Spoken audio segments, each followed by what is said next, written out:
Cup in a long time.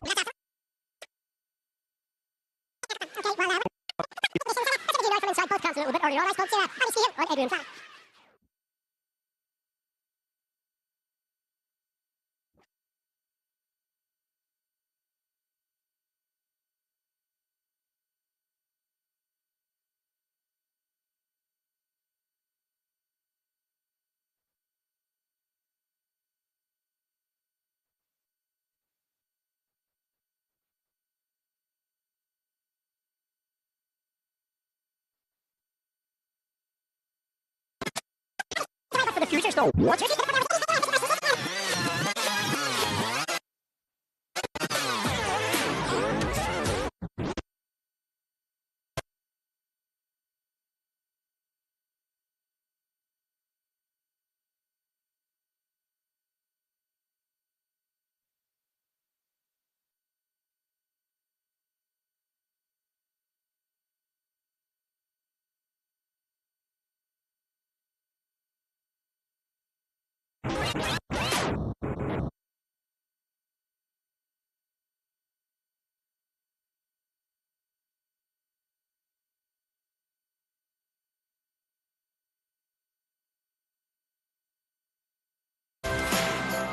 The Men's Six Nations Championship may only be a few days away, but for the future stars of Irish rugby, the last week in January means that all roads lead to Energia Park in Donnybrook for round one of the Leinster Schools Senior Cup. Steeped in over a century of history, unique and unrivaled the world over in terms of quality and intensity, it's a competition that delivers year after year. Our live first round coverage on Premier Sports this afternoon features two of the powerhouses of schools rugby who feature heavily in the Roll of Honour. Castleknock College, long overdue a 9th Senior Cup success, taking on St Michael's, who won the last of their 3 titles back in 2019. Kickoff is coming up at 3 o'clock. Yeah, it's great to have your company at Donnybrook this afternoon, and don't forget to stay with us on Premier Sports right through to this year's Senior Cup final on St Patrick's Day. Bernard Jackman is alongside me. I said, Bernard, in all earnesty, that this competition gets better year on year. We love to see it. We love looking at the future stars of Irish rugby. Last year was an epic year, ending in Gonzaga in a brilliant final, possibly one of the best games we've ever seen against Blackrock at the RDS. Yeah, and I think Gonzaga win, it gives hope to all the smaller schools who maybe don't have the tradition of a Blackrock or Belvedere or Turner College. They built slowly, more and more competitive every year.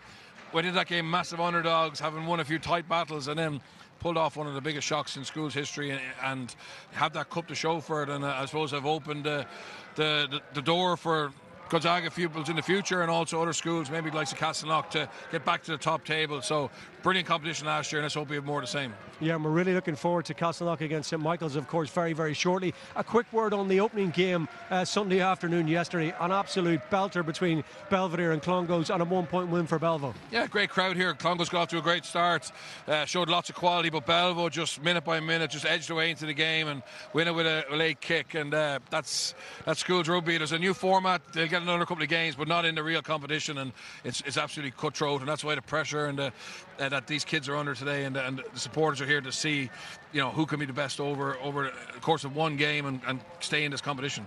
Yeah, anything can happen in knockout rugby. Really excited to see Castleknock College today. As I said, a long time since they won their 8th and most recent title back in 1965. They've had a decent winter. A little bit of talk about Adrian Flavin and what his coaching team are doing here. Yeah, and it's not like Adrian has implemented a really strong program in Castleknock to get them back at the top table, and they've been to a semi-final of the Schools Cup, but they probably need to get a final or a victory just to keep reinforcing that. And there's certainly a lot of talking around Castleknock that this team could be the ones, but obviously a very hard drawn one of the favourites in the first round. Yeah, talk to me about Michaels, because we're so used to seeing them in semi-finals and finals. We see them now on the world stage as well, and they just always have quality. Yeah, look, this is a good Michaels team.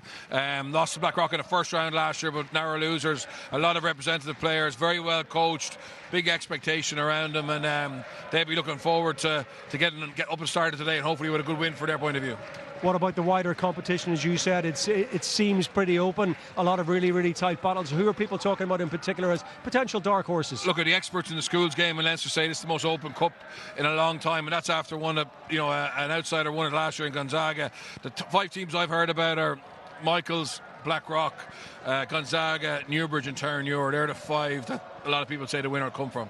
Okay, well, we're hoping for a really good battle this afternoon, despite the heavy conditions. And let's get the view now from inside both camps. A little bit earlier on, I spoke to Andy Skehan and Adrian Flavin. Andy, good to see you. We've become accustomed to seeing St Michael's College representing on the world stage, but to get back here to Donnybrook to the first round of a Leinster Senior Schools Cup is always a unique occasion and brings its own pressures. Yeah, I mean, the Schools Cup is really the focal point of the season. Our guys would have been growing up watching those that came before them playing the competition. So in terms of what they're focused on, it's definitely Schools Cup and the first rounds today. So that's where all their focus point and energy will be. Year on year, you're expected to get to the latter stages to contend to win trophies. 2019 was the last time you held the silverware. Looking at that team sheet today, 6 or 7 back from a strong team last year that were unlucky not to get to the final. What are your expectations? Yeah, well, we certainly we expect to be competitive every year, but like we're not looking much forward other than today. Castleknock had a very good league run. They won their pool. They've had a few other good results outside of the league. So, the latter stages will be great, but we're really focusing on getting through today first. Difficult not to talk about the conditions as much as we prefer not to, but they may just affect your game plan a little bit, because we know from last season, and look at the players at your disposal today, that backline is very, very potent. Yeah, and it's actually, I was just saying this morning that we actually haven't played in the rain since October, believe it or not. We've just had a good run of weather for us, so it's definitely a bit different, and it's the same for both sides, so I'm assuming they're going to have to change a bit, we'll have to change a bit, but we've got to be able to play in these conditions if we're going to win this competition. Adrian, always good to see you. Look, there's nothing quite like that unique sense of nervousness surrounding a Leinster Schools Senior Cup first round tie in particular. You've been doing this gig a long time. You and the players all get those butterflies. You do, but I think you get that with any big sporting occasion. You saw the game yesterday, Belvedere versus Clongowes. What a cracking opener, and hopefully today the elements might be against it, but hopefully there's another cracking display in both teams. From the nerves point of view, you kind of counter that with your preparation, so our lads have prepared well. So look, we'll see where the cards lie. I'm excited to see this Castleknock side. Tell me a little bit about them. You've had a strong winter campaign through the league, a young team, but very exciting. Yeah, we got a few TYs in there that were part of last year's very strong junior cup team that we had. Lost out in the semi-final out here in another cracking game, 36-25 to Gonzaga. So our lads they're very well up for it. We've had the challenge of mocks over the last couple of weeks, so you have to balance that. Obviously, they are school kids, so we just try and look to prepare them as well as possible so that they can perform as best that they can on and off the pitch. Really exciting game for our cameras, our first live show in this year. St Michael's, of course, always perennial contenders. We've seen what they've done on a world stage over the last couple of seasons, but you've had a couple of really interesting tight battles with them over the last couple of years. Yeah, definitely. Look, they're always there or thereabouts. They came second in the competition in Thailand, so as always they're going to be well prepared with some cracking players. We ourselves, when we've come against them in the last 3 times in competitive games, it's come down to a score. I think within the last 4 minutes was the longest period of the second last game. So look, the trend of that is that they've come out on top of those last 3 games, but hopefully we put ourselves in a position to reverse that trend today. Wish you all the very best. Thank you very much. Cheers. Thank you. Yeah, it's very interesting to get the thoughts from both camps there. The two sides will be extremely well coached, extremely well prepared, very much up for it. There is nothing like the first round of the Senior Cup. Back with the first half very shortly.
Castleknock were the home team, no. Castleknock were the home team. Doesn't matter if I'm just... Because they are, because Michaels are changing their strip. Does it?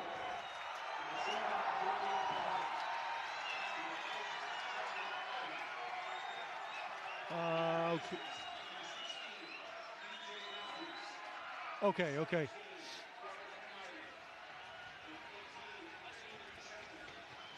Okay.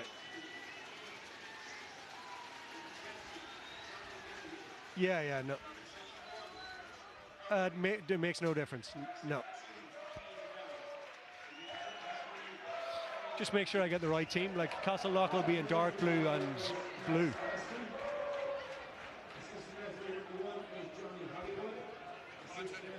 Yeah, because Michaels can't be in their all blue strip. Oh yeah. Just because even that train on top is a wee bit. Yeah, that's a train top. Yeah. Yeah.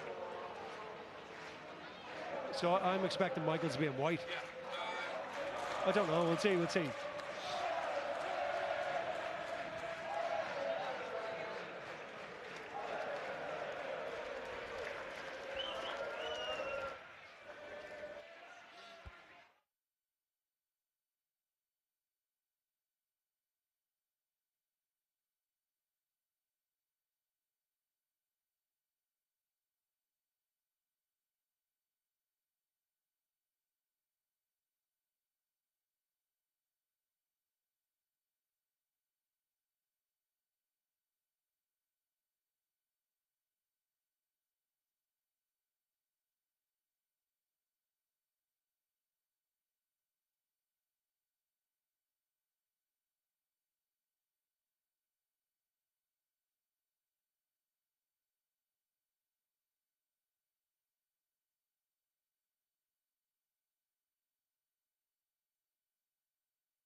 Welcome back then. Almost all set to go for the first half of Castleknock College against St Michael's.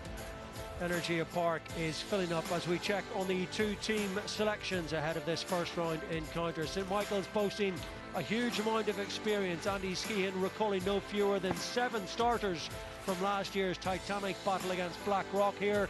James Sherwin captains the side from scrum half with Joe Quigley at number 10. Quigley and fullback David Lacey won a Leinster minor title together with the Dublin footballers a couple of years ago. Pat Wood scored a superb try in the semi-final here last year. Andrew Cosgrave at centre and David Walsh are the team vice-captains. Rian Coogan back again this year at tight head. So too Rory Brown and Sam Corrigan in the Michaels back row. Corrigan a dynamic presence with ball in hand. They'll look to him all day to get gain line. Castleknock bring a young team into this year's Senior Cup first round with 4 TY students in that starting 15. Conan Lennon captains the side from the second row alongside Ben Foley. Both of those players started last year's first round defeat to CBC Monkstown in the back row and are among 4 starting players returning from that match. The hooker Max Lavelle and centre Alex Tilley are the others. They have a big forward pack this year. John Cadigan, the tight head, a real physical presence around the park. Johnny Cahalan, a tackle machine at number 7. Sean Lavin, an explosive ball carrier from the base of the pack. And Corey O'Connor, a 4th year, an all-rounder at number 10. An exceptional potential talent with pace and a super high rugby IQ. Tremendous noise and colour and atmosphere around Energia Park in Donnybrook, as there always is. These young players have spent all the long winter months training and preparing for this afternoon. And over the course of the next hour or so, Bernard Jackman, one of these sides will have their name in the quarter-final hat, and the other will have to wait and look forward to next year. It's a massive, massive day out for these players. Yeah, massive day, and all the preparation. A lot of these fellas would have been here in first year, looking at the team 5 or 6 years ago and saying, I want to play there someday, and now they get a chance in front of their friends and family. And yeah, look, the conditions are tough, but normally these teams have the skill set to adapt to any condition. I think we'll have a great game. Both sets of players acknowledging their supporters who've come here in full voice. So much more than just an afternoon off school for the supporters who play their part in terms of the pageantry and colour every year. And it is the conveyor belt of talent into Leinster rugby, into Irish rugby. Think back to 2013, I think it was, when St Michael's played Castleknock College and won by 14 points to 3. Ross Byrne scored a try for Michael's that afternoon in a team that had the likes of Ross Maloney, Nick McCarthy and James Ryan. Max Weston is the match referee. Castleknock continue to go through their pre-match rituals and routines, a little bit of breath work in there just to stay grounded and try and get that heart rate down to something like normal. It's not easy. Joe Quigley with ball in hand. Max Weston is ready, and this young man wearing the number 10 shirt for St Michael's, a brilliant all-rounder, exceptional athlete, a wonderful Gaelic football player and a super rugby player. Really, really difficult conditions for both sets of players. It's a slippy ball, a greasy track, all the pressure, all the preparation, all now becomes a reality, and it's just a time to steady things and go through the processes. Really good take from the kick-off straight away by Ben O'Toole, and the first box kick of the afternoon is brilliantly fielded high in the sky by David Lacey, almost bundled into touch, got it back on the Michael side, and look at the counter ruck this time from Castleknock. Ball's lost forward, scrum inside the opening 40 seconds. Yeah, brilliant take from David Lacey in the air there, and in fairness, Castleknock tried to choke him up and throw him out over the touchline, but he just had the wherewithal. Great kick from Charlie Ward as well, just banging him. When you see here, look at the physicality there, but just as he's been put in the touch, he has the wherewithal to throw it back inside. And unfortunately, from a Castleknock point of view, just their centre, Matthew Brennan, just lost in contact. But that's what Castleknock have to do. They have to get in, Hassan and Harry St Michael, to try and take him out of the stride. Captain's armband on the left of the arm there for James Sherman, who feeds that St Michael's College scrummage right on halfway, and first real chance to have a look at this St Michael's back line. They elect to kick through Quigley, ricochet, bouncing ball over onto the far side. We've had a look at the first scrum, now we'll have a look at a St Michael's line-out. Captain, use this mark here. Yeah, and that's a skill set of and a part of St Michael's game that they'll very much try and use, particularly in the conditions today. Just that kicking game of Joe Quigley. You mentioned he's Dublin minor, unbelievably talented footballer, ball in hand and through the boot as well. He'll try and find space in that backfield. Good delivery from Maguire at line-out time, hit his target towards the tail of that shortened St Michael's line-out despite the breezy, slippery conditions. Set piece will be so vital now. There's a little bit of a sniping run from the captain Sherwin. He's a real live wire, has good acceleration, covers the ground effortlessly and very quickly. Evidence once again of that slippery ball as Michaels just lose it forward. This time it'll be put in for Charlie Ward on the Castleknock side. Yeah, look at the delivery off the line. It wasn't perfect, but you could see there the power of Michael's ball carriers just getting on the front foot, and Castleknock just trying to get after James Sherwin at 9, but he's so alive to any little bit of space, and he makes the powerful break. But just there, just ball goes to ground, and when Michaels are on the front foot. But lots of intensity so far. As we expected, there would be massive physicality. Now both feet your side, out of the pocket.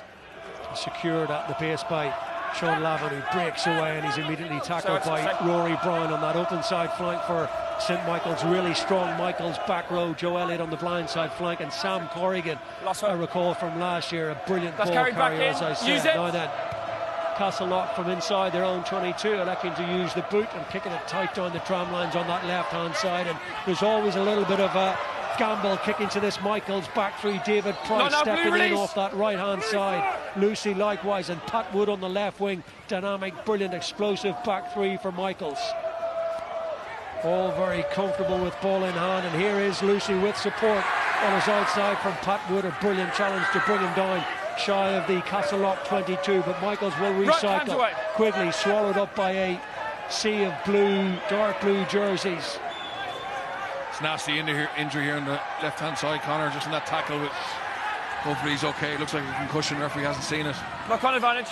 Ball has been spilled forward, so Castleknock didn't really have the option to kick there, so it was Corey O'Connor forced to carry. Time off. The referee will now injury. Stop the game. He spotted that the medics are attending to the Castleknock player on this near side, and yes, that looks like a nasty injury. Yeah, he was involved in the tackle just on David Lucy as Michaels went from right to left, and you'll see Michaels trying to get the ball into the hands of the back three as much as they possibly can. Pat Wood is an unbelievably good player, representative player, but so are Lucy and David Price, and that's something that maybe can help Castleknock today. Just the conditions may make it harder for Michaels to get the ball into their X-factor players, but in fairness, the Castleknock physios was very much aware of the injury here and got onto the player straight away, and thankfully the ball never came back over this side, so there was no danger of a further injury. Yeah, it's an unfortunate clash of heads between two Castleknock players. Purely accidental, of course, and the best of attention now being taken to assist the player on the ground beneath us after what's been a frenetic opening 4 minutes. As Bernard said, St Michael's with so much pace and power behind the scrum, electric runners. Castleknock now just getting into their little huddle, collecting their thoughts.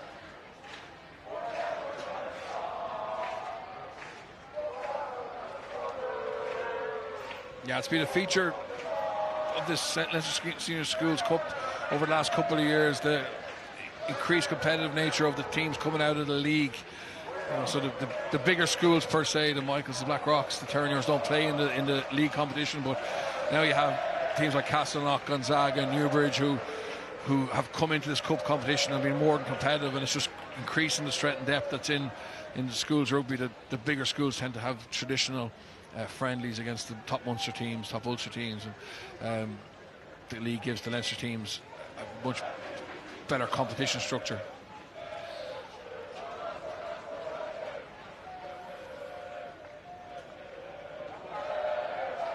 So the physio care continues for Luke Mooney. Really talented player, as I said. He too one of those that crosses over between rugby and Gaelic games, a keen Dublin hurler as well. So many big pack leaders in the Castleknock College side this year. The likes of Conan Lennon, of course, who wears the captain's armband, but alongside him there is Lennon Murray, number 4. Number 5, Ben Foley, is a brilliant line-out technician. He'll call the line-out today. And equally on the St Michael's side, you remember David Walsh from last year, who had a big campaign. One of, as I said, 6 or 7 players coming back for another full season, having got so close to the final last year, just beaten by Blackrock, their experienced side.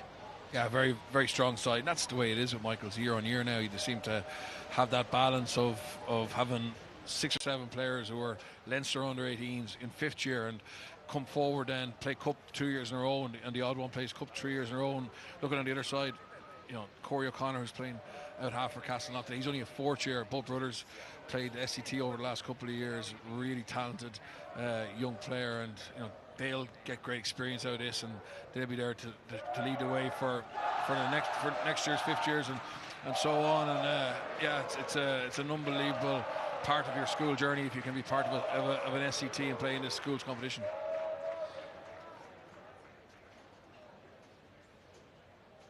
Thankfully, Luke Mooney is now up and seems to be in better shape, so that's a real positive, because he hadn't moved there for a minute or two, but getting great medical care. Yeah, no rush whatsoever. They'll take all due care, appropriate care, to make sure that he's absolutely okay before he's moved. But good to see him sitting upright. It was a nasty collision, I think, with Jaden Carroll on the right wing for Castleknock, who, as I said, were beaten in the first round last year against CBC Monkstown, who were back in the Senior Cup competition at this level for the first time for a few years. 22 points to 12.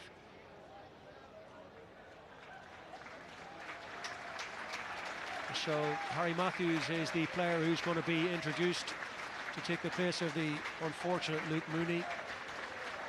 That's really disappointing for that young man to see it so early in the game.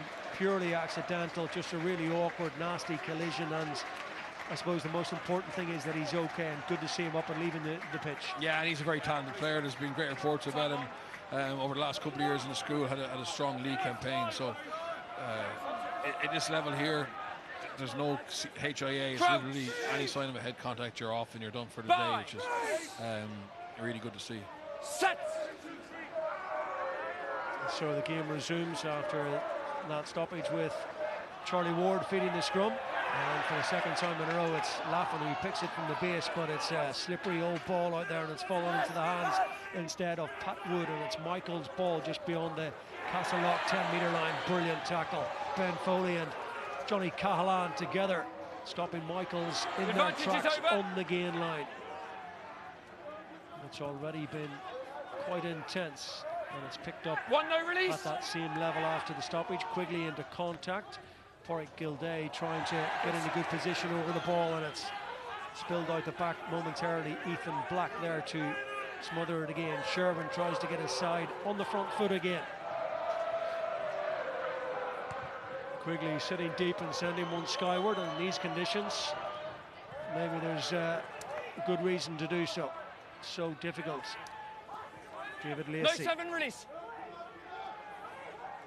Sherwin once more, this time into the heavy carrying forwards, and that little exchange between Maguire and Brown brings another spilled forward ball. Yeah, but you can see that Michaels are kicking because they have to kick because of the ferocity of the Castleknock defence, getting big double hits, smashing them back, and you just saw there Quigley had no choice. He ran out of numbers, put the ball up in the air, but then when they get the ball back there, Castleknock, and he was so careful. They were very narrow in defence here. You see it here. So if they reload here and they play the tip-on pass off this pile of tree, but if they played out the back, they were in all kinds of trouble. And just there, it's lost in contact. But Michaels had about a 4-man overlap on to be able to play the same way, and that's the challenge. In fairness, Castleknock is very happy to scrum.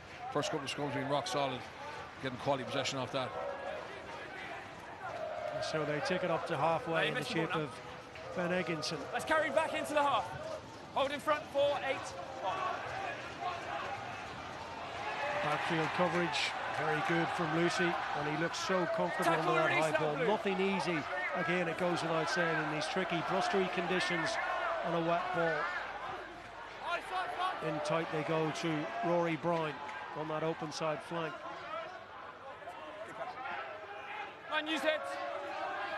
Sherwin, the captain, again under pressure this time from Cahalan. Kicks one just up beyond halfway. Watched all the way by O'Connor. Big tackle going in from Billy O'Donoghue on the fly half for Castleknock that time. Ward. A little bit loose. Carroll comes in, and it's there once again for Charlie Ward. Hold. Position is good in the backfield. The cover from the captain Sherwin, and he's got a lovely step, making good progress, and plenty of support on the shoulder to Elliott in there. The ball available for Maguire to play scrum half, and out the back this time to Joe Quigley. As he found the angle, just needed a little bit more on that kick. The idea was right potentially.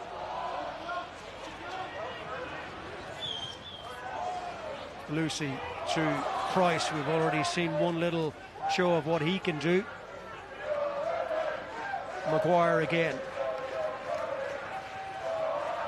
Laughin this time with the first up tackle. That's all very, very tight, and it's worked out for Pat Wood here. Wood's got support on his inside. Rory Brown His flanker was there, but Pat Wood, just for a second, looked as though he might elude that last tackle. Someone's lost a boot in the frenzy of scramble defence, and Michael still carry on. Fraser McKenna, but it's a massive super hit by Ben Foley, I think it was, in the thick of the action in the engine room in there. 8 minutes in, and still we await the first score, taken on by Coogan on that tight head side. Sherwin again, good flat ball, and that's beyond the horizontal, potentially on Andrew Cosgrave. Referee happy to let play continue, and they reload those big weapons again. But look at the ferocity that Bernard's been mentioning time and again from Castleknock. They're meeting fire with fire here. Great physicality, integrity about that defensive line. They've got to keep it going. Lavelle coming through with a tackle, and they've infringed here. A referee has indicated a penalty advantage. Cosgrave again, still playing that advantage as the ball is wrestled free, so back we go for an offside penalty. Yeah, and I think Castleknock will be happy to give away that penalty there, particularly if Michael's go and take 3 points. It's just really good defence for them, but they're starting to soak there as they went into 7 or 8 phases. Actually, Michael's going to take a quick tap here. They want more than 3. Castleknock haven't survived yet. Drew Maguire, off he goes, and he makes progress, takes 3 to bring him down, but they're only 2 metres shy of that line, and a great secondary shot that they've got there. Referee is in a good position, Max Weston, and he can see the ball grounded over the Castleknock try line.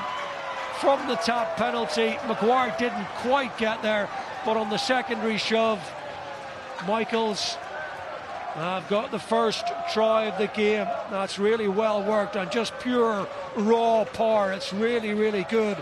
And it's David Walsh, I think, who's got the score, watching with 4 on his back. Yeah, well, look, at Walsh is the one who gets over there, but massive credit to Joe Elliott, the number 6. See how he latches on and gets a really good body position. Sometimes you see that latch being very high up the back of the ball carrier. He gets his shoulder underneath the backside and just gives him that power to get over. And in fairness to Michaels, they made a decision to take the quick tap, but they did it quickly. 2 quick phases, good body position, and they get over for the first score.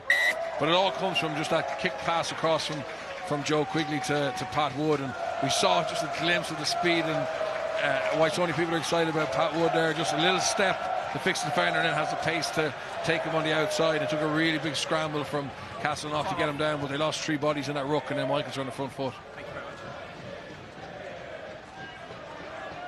much. Okay, time back on. Captain behind. 10 minutes in, and it's Michaels who hit the front, and they back their power and physicality from close in, and it has paid dividends with 7 points when they might have easily just taken 3. That's a lovely take by David Lucian, left foot, good clearance. Just haven't scored, you just want to get a good exit, and now they can have a chance to get a little bit of pressure on the Castleknock line out just inside the Castleknock half.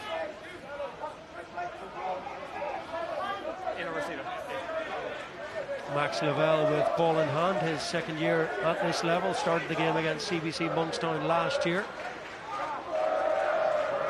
As the rain continues to descend, make life difficult for these players who, well, we've seen quite a few knock-ons, but they're making the best of the conditions, and the line-out contest is going to be excellent. But that's a brilliant scramble and take, and now Castleknock find themselves in Michael's territory.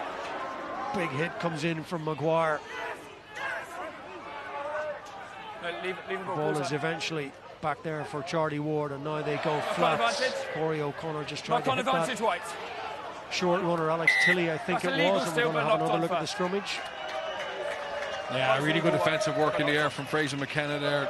Himself and David Walsh are a real formidable second row partnership for Michaels. He gets a tap back, but in fairness, Max Lavelle was on it like a shot, but you see Castleknock trying to play those nice tight shapes off 10. There's a steal in the air, but look at Lavelle here. He gets a good bounce, but he's onto it like a light, and then from that they just try and play off 10. Great pass from Ward here, and just next phase is just a little bit too flat, just in the eye line of St. Michael's, and there's a knock on. See, the ball is just slow there. Michael's just slowing that ball down legally, and then that's the knock on there. Michael's can't play advantage, but he got a good scrum position here. Split the field 3-3. A lot of space in the backfield from 50-22. You'd imagine Quigley would like a look at that, but also Lucy's a left footer on this side. Hold, please. Hold in front. Has the full arsenal, the full repertoire of kicking skills, both long and short. Joe Quigley, Always inside. as befits a 13, player of some excellence in Gaelic football as well. I saw him kicking brilliantly off the tee down in Thailand in the World Schools Festival of Rugby as well, when Michaels made it all the way to the final, only to lose narrowly to the Westlake Boys School from Auckland in New Zealand. Yeah, Joe Quigley's father, Dave Quigley, was a very good player for Michaels. SCT was a centre and look alike as well, and went on to have a good career in Lansdowne. Well, over. One out on the far side. You can't rejoin.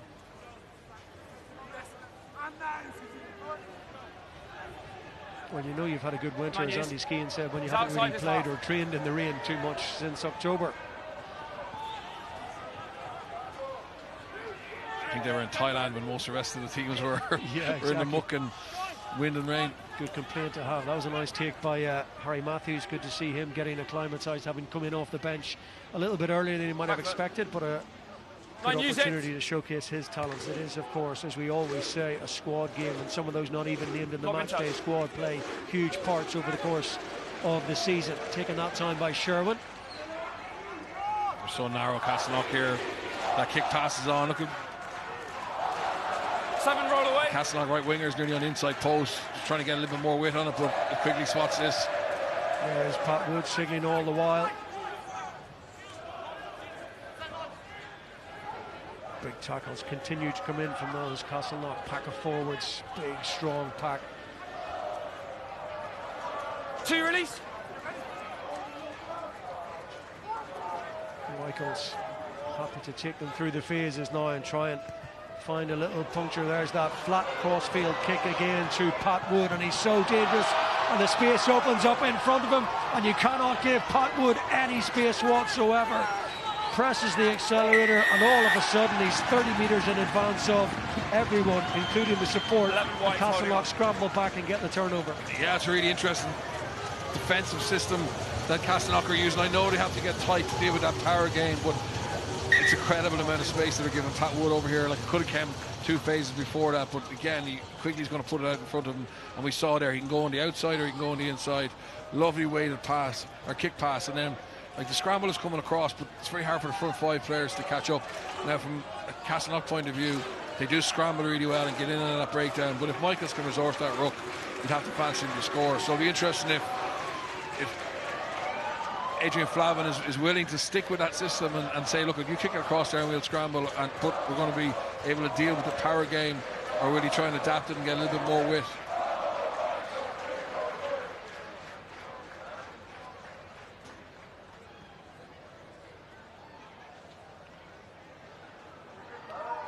Good to see Corey Gilday back on his feet. He's a player back playing regular rugby this season after a couple of seasons plagued by injuries.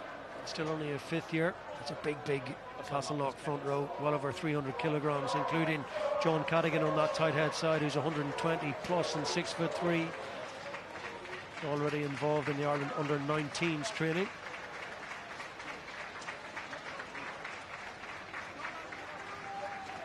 A lot of applause is for Luke Mooney, who is 11 holding on. just exiting for further treatment down below us, having had his afternoon cut short by that terrible head injury. We wish him all the best, of course. As Castleknock clear their lines, still midway inside their own half of the field. Max Lavelle now.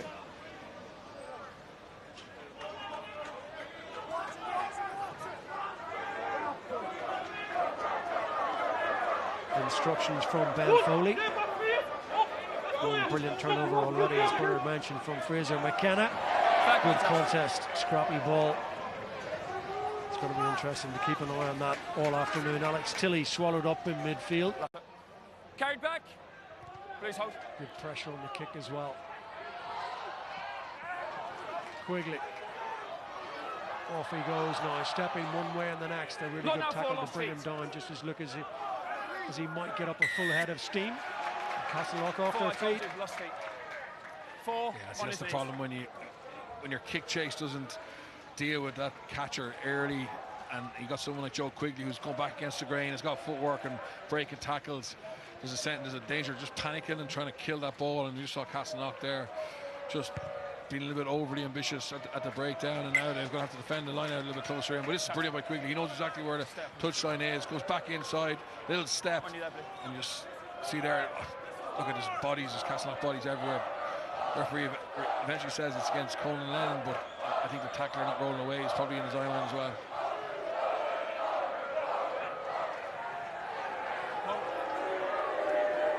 Now, what can they manufacture from a drive here? He's come through the middle, he's legal. Sean Lavin is wearing number 8, has gone straight through the middle. You heard the referee say he was legal. Still there from Michaels now, and a little bit of space and a drive towards the line. Suddenly they're only a metre short, and they've got so many options, so many big ball carriers, powerful units. You would back them all day from this kind of position to find the whitewash. Castleknock all there, all hands to the pump, shoulders to the wheel to try and repel Michaels now. Keep their try line intact again from conceding a second try and further arrears. Good drive that time from McKenna. Around the corner they come. That's very, very close. It's held up over the try line. Referee was playing penalty advantage.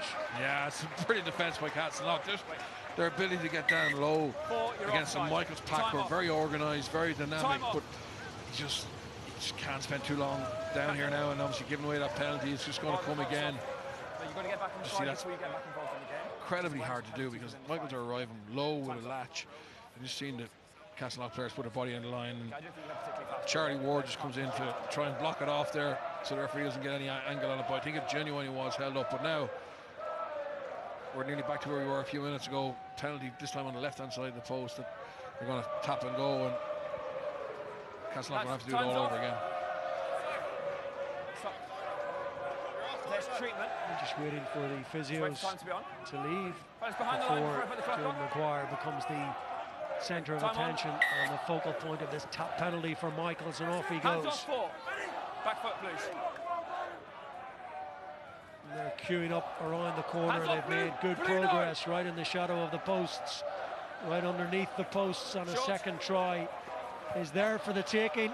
I haven't quite got there, must have only been inches short. Once again, it's that man, David Walsh, already with a try to his name. He's got so much power. The low body position just pumps and drives the legs. Again, he's got support in the back seat, and it's his second try of the afternoon. Yeah, but again, it's the latch from Joe Elliott, same as for the first try, and also Billy O'Donoghue, the big loose head prop, gets in there. And in fairness, really impressive from Michaels there. It's been a couple of times where they potentially can get that ball over the line, but if they get the sense of any chance of being held up, they just recoil back to give the next set of players a chance, and eventually then really smart, using the post as a little bit of protection, and just very difficult then for Castleknock to get that double hit.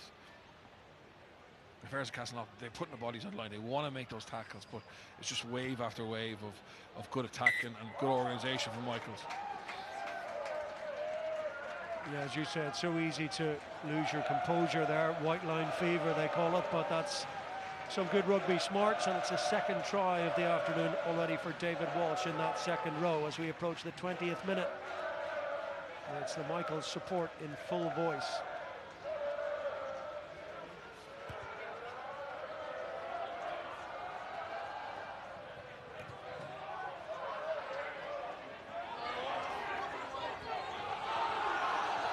Brennan feeds Lavin. Oh, look at that for a tackle. Executed to perfection by Ethan Black. It was a better tackle in this year's competition than that, I'd be surprised. That's a huge hit. Absolutely. From Black on Sean Lavin, who's travelling. He's really athletic as well. Absolutely brilliant. Ben O'Toole sets it up again from that blindside flank for Castleknock now, who you feel really need to score now. Maybe finding some pace on the outside shoulder. Good half break by Matthew Brennan as Castleknock threatened to come alive in attack now with ball in hand. Charlie Ward back on this short side, gets it into the hands of his captain, and Lennon takes it on, endeavouring to lead by example. Ward again, around the corner they come. I think it's Lavelle this time who's scythed down, and it's Michael's turn to show what they can do on defence, and a little bit of crossing in there, and it all comes to an end. Yeah, in fairness, in front of the ball carrier, good response from Castleknock. and you saw the intent from the big number 8 Sean Lavin as he ran that back. But just this is the end of it here. Just starting to get a little bit panicky, just getting slightly in front of the ball carrier. Probably harsh enough. No penalty, didn't have a huge impact on the tackle, but good response from Castleknock. But this is a missed touch here now, and they see what they can do from this. Good kick downfield. Thumping kick right down to that St Michael's 22, slung in field from David Lucy to Joe Quigley.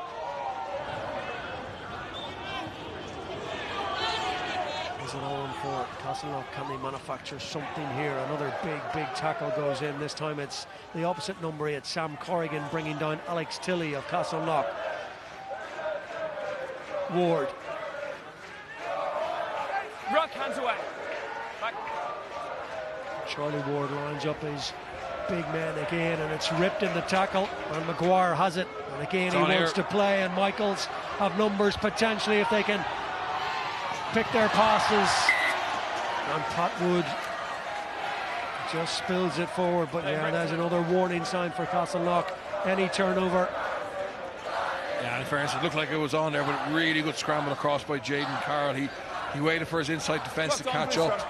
It looked like there was a huge amount of space, but the way Castleknock reorganised was very impressive there. And just that's where Michaels will be dangerous. Castleknock just lost that ball, stripped in the tackle. You see it here. Brilliant turnover by Quigley, the 10, and then they want to get that ball to space. You know, just fix the man. And just here it looks like there's lots of space, but in fairness, as I said, very good by Andrew Cosgrave. He's just trying to hold, but Jaden Carroll, he doesn't panic, and he uses the touchline as an extra defender. Andrew Cosgrave's brother, Chris Cosgrave, who obviously was a brilliant schools player for Michaels, probably one of the best schools players I've seen in recent years, and who's now part of the Leinster Academy.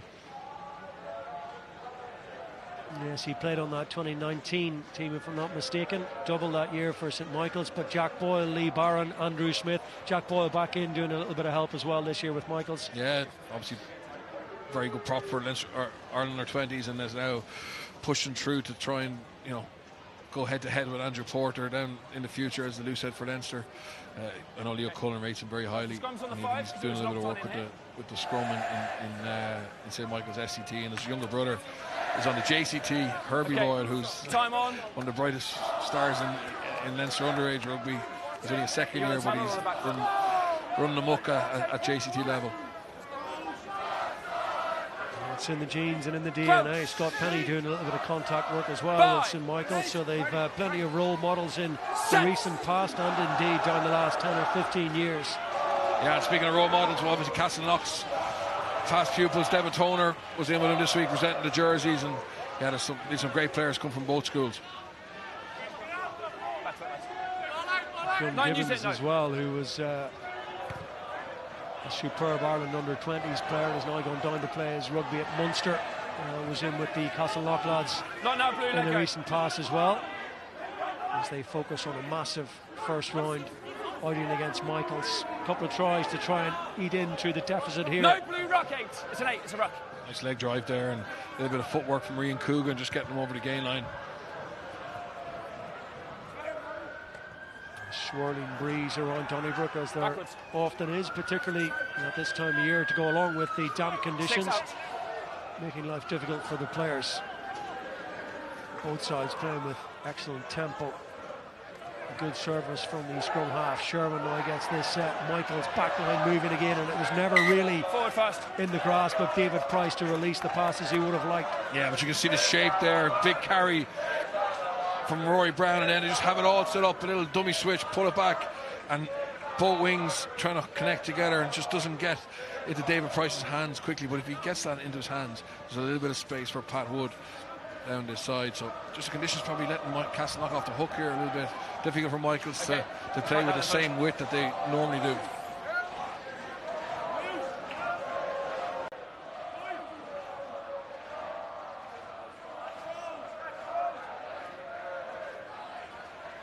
Start that again. We've lost all stability, okay?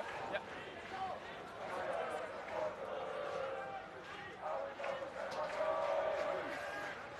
"41 years, believe it or not, since Castleknock's last Senior Cup final. 59 since they last won it all the way back in '65. Set. I mentioned Fionn Gibbons, he was part of the Castleknock side that got to the 2020 semi-final, which they lost against Clongowes. Scrum's gone down. In a final, of course, it was never played. No, both sides gone down. Lads, back here.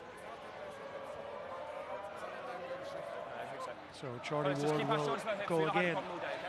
Again, another player who comes from good stock.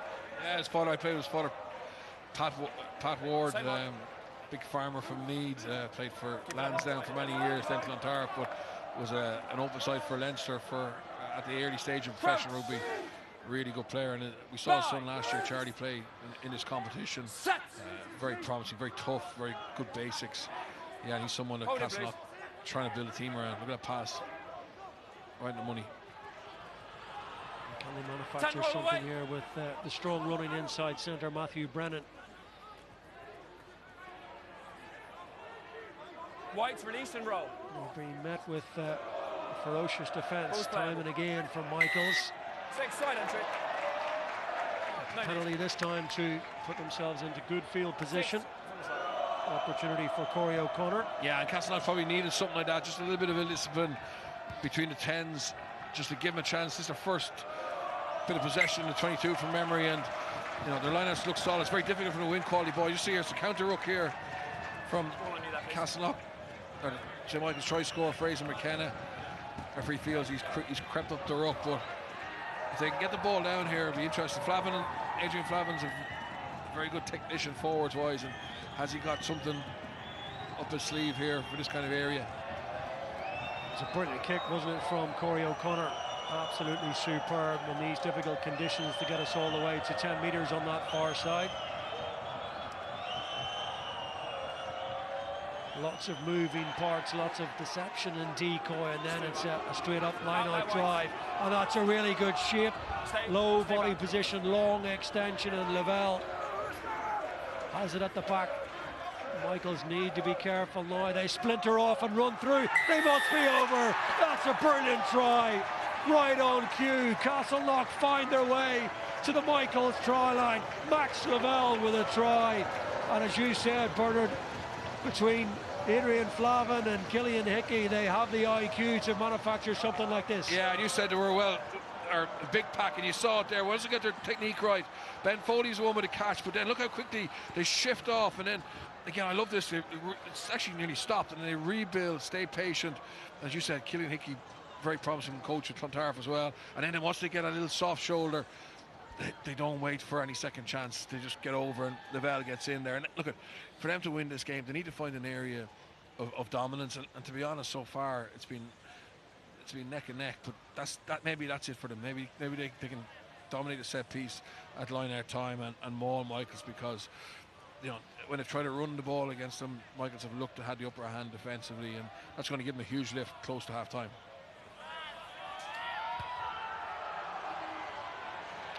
Just across the face of the post, so 14 points to 5. It will remain. No extra 2 from the kicking tee. I'm mentioning again, difficult in these conditions. Well, that's a brilliant score, a galvanising score, a timely score just before half-time.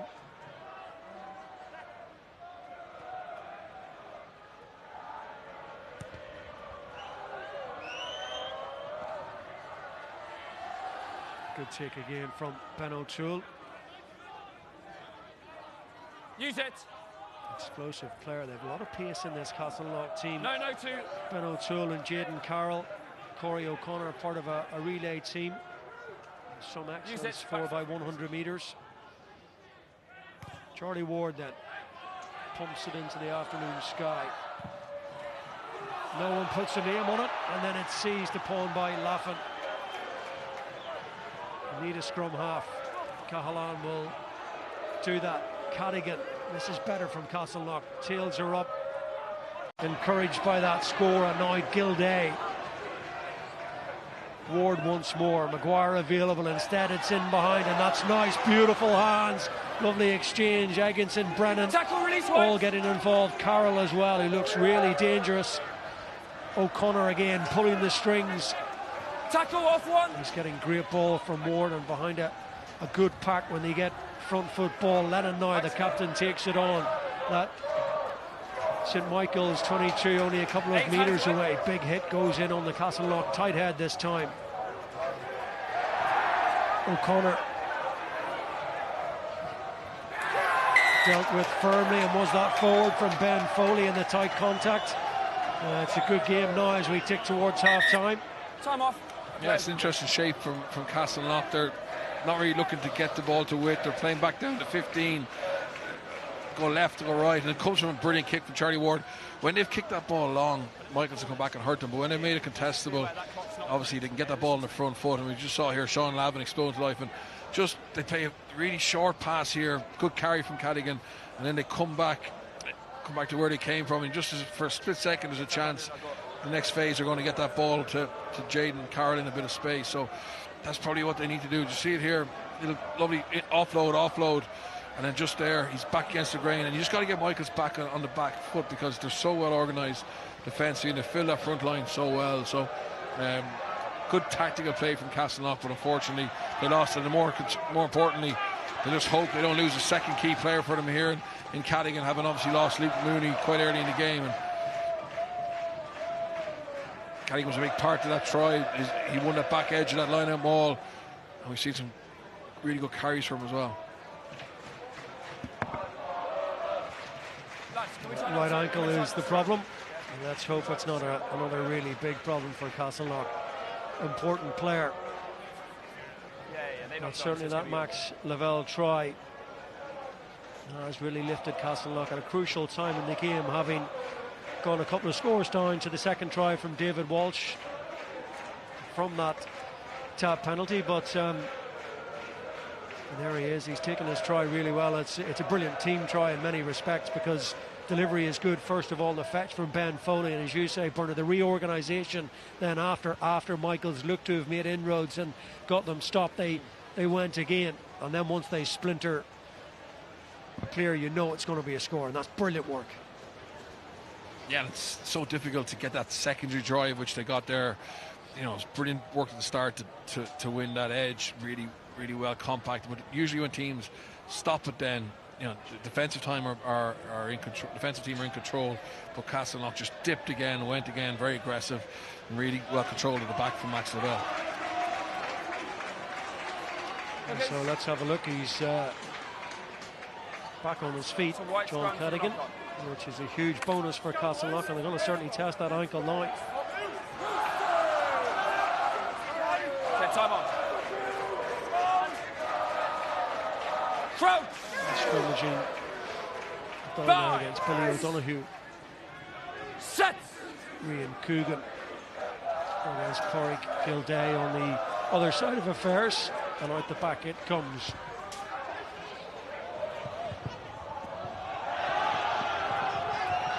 Matthew Brennan.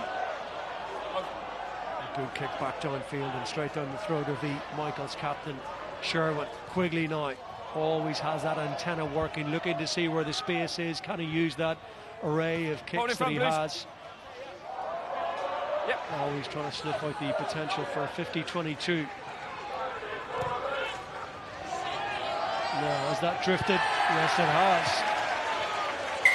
So, all the way back down to 3 or 4 metres outside the Michaels 22. I think it's a little bit further than that.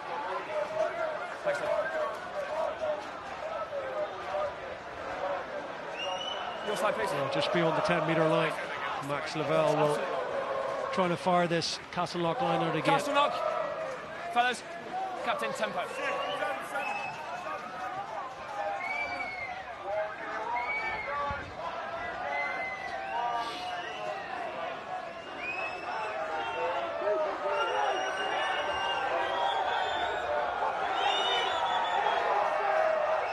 Laughlin goes towards the tail, and then he's a lifter for Foley. That doesn't quite go to hand. Knock-on advantage. Knocked forward off the hand of Cadigan, I think it was, after Foley as well, and opportunity slips away for now, at least for Castleknock. Use it. Advantage over.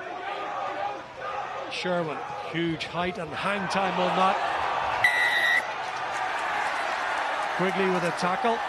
It's another fairly nasty collision, I have to be honest, in real time at least. 10. Time off. Time's off. Yeah, it was a big kick chase from Quigley, wasn't it? Just see here, it's actually more clumsy than else. He gets it on his own face. It's like a chest tackle, chest on chest. Hopefully Castleknock player seems to be back to his feet, which is really pleasing. The referees have no order. The touch shows. I definitely think it's a penalty, but I don't think it's any more than that, to be fair. Number 10. So Max Weston is going to speak to Joe Quigley here. He's going to get a card. Okay, you're upright in the tackle. You've made contact with the head. That's a yellow card. So yellow card is the decision.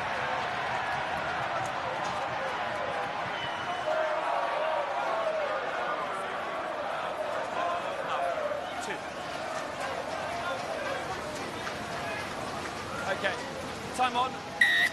No TMO, of course, so it's all on the AR and the referee, Max Weston. Quick decision, yellow is the call, and Joe Quigley takes a breather for a while.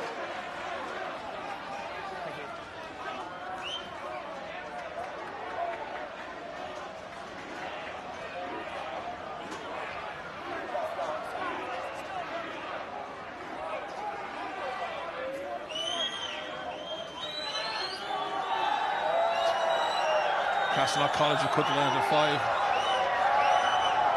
Good throw. Good delivery to the front, a little bit more, and then the ball just squirts out loose, and an opportunity again goes for Castleknock, having done, you feel, the hard work to secure possession.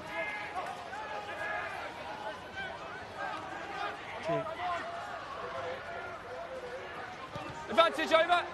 That's a good clearance under pressure. Yeah, it's a brilliant clearance under pressure from St. Michael's. Ethan Blake just taking over the kick responsibility. Quigley gone off, and just for a second you thought Castleknock were going to get to his toe, but he got a very good clearance considering the pressure he was under.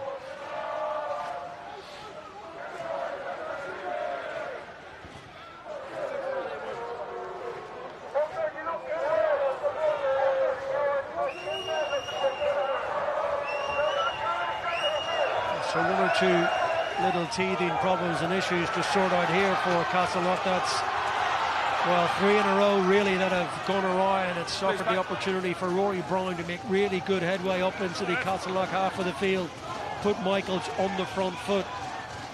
So he ticked towards half-time. Good hands, and away they go to David Walsh, and then the tackle spills the ball forward. It was Ben Eganson with the tackle, and there is Matthew Brennan. Ward waits and loads it up to his forwards. Callan, who's had a good first 35 minutes here as the clock ticks into the red. Michael's down to 14, but leading by 14 points to 5. Castleknock kicked the ball away, and Michael's now look to counter again. They look so dangerous with Wood and Price, Lucy, Ethan Black. 6 no hands, that's the right. Scrum half is slow to arrive, and it's Fraser McKenna. Step inside, hands are good, the support from Cosgrave as well. Taken on by Corrigan. Good carry from the Michaels number 8 this time. The pace of the game has not let up really from the first whistle to now. Thank you. Centre of the pitch, and that short pass from Ethan Black into the chest of David Walsh, who's had a big say in the opening half here. Taken on by Coogan this time. Hands up, Blue. Black, difficult one to his partner, Andrew Cosgrave, and that will bring the end of the first half and the whistle of Max Weston. Entertaining and full-blooded, physical, fast, at times frenetic and frantic opening 35 minutes, and it's 2 tries to 1 at half-time, and it's Michaels who have the advantage by 14 points to 5.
Sorry.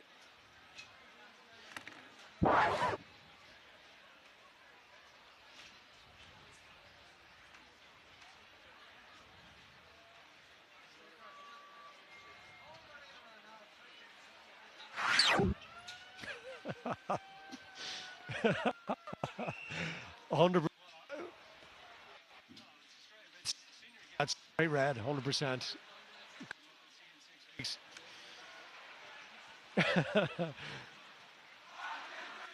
Cast, obviously.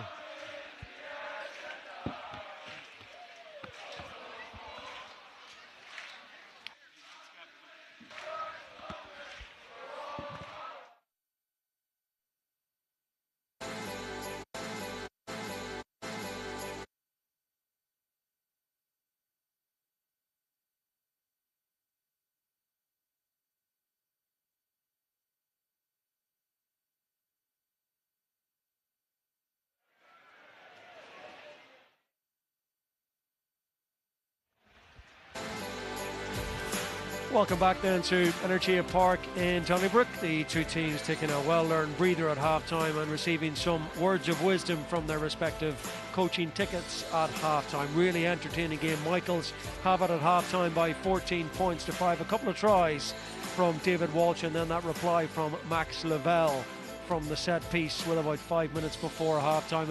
An interesting game and delicately poised, Bernard, and I think important certainly for Castleknock to get a foothold in the game after these couple of very similar efforts from David Walsh. Yeah, it was huge. Really good start from Michaels. In fairness, the fact that they had scored the 2 tries on 2 out of 3 of their entries into the Castleknock 22 will keep Andy Skeen very happy.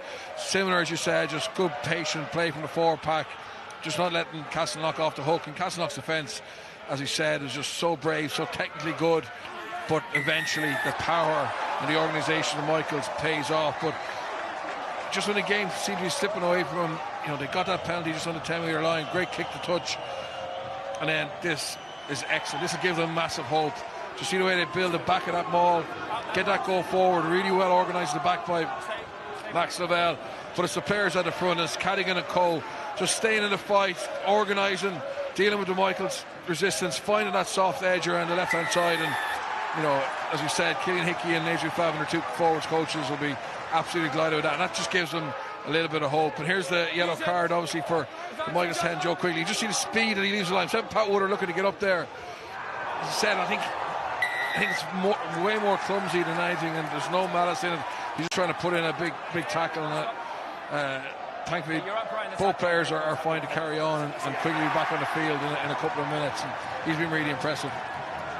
He certainly has, and many around him have been equally impressive too. We are always in awe of the talent and the intensity, particularly, as I said, time and again in these conditions. It's so difficult for your hookers, your kickers.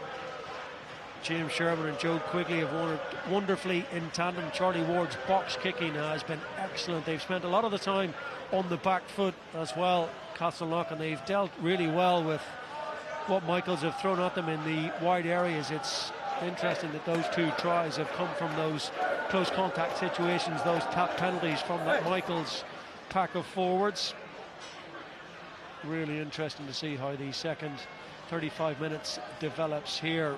Remember, Belvedere College, the first name in the hat for the quarter-final draw for the Leinster Schools Senior Cup, with that single-point win over Belvedere College against Clongowes rather here yesterday in a pulsating game.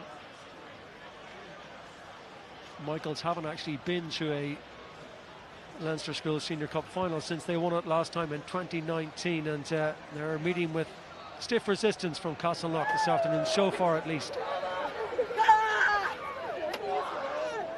No sign that the conditions are likely to improve anytime soon, but as I said, it's been a pretty good contest, all things considered.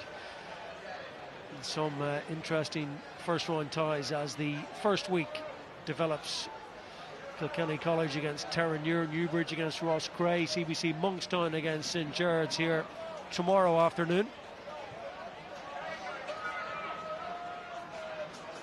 I think it goes without saying that if Castleknock can find against the 14 of St Michael's for the time being, when we turn around, the opening score of the second half will be really important.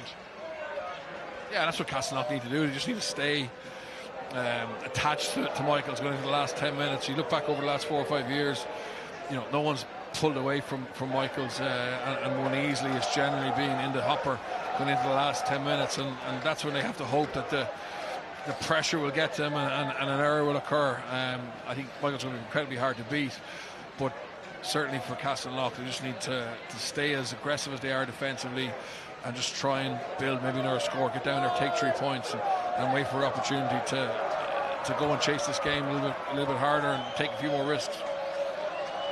I know it's been good entertainment, but if I'm down there at the food trucks, I'm not necessarily going for the popcorn on a cold day like this. The burger stand's the busier of the two, that's for sure. So Castleknock, the first of the 2 teams to re-emerge from the dressing rooms at half-time. Max Lavelle in shot, and here comes the St Michael's College team. There he is, David Walsh, already 2 to his name. He's on a hat-trick. Big, powerful, explosive athlete. Part of that very dynamic second row alongside Fraser McKenna. They've spoiled a lot of ball at line-out time for Castleknock. No doubt that's something they've spoken about at half-time to try and just sharpen up that aspect of their play. Try and build some better access from that set piece. Just go away from stream.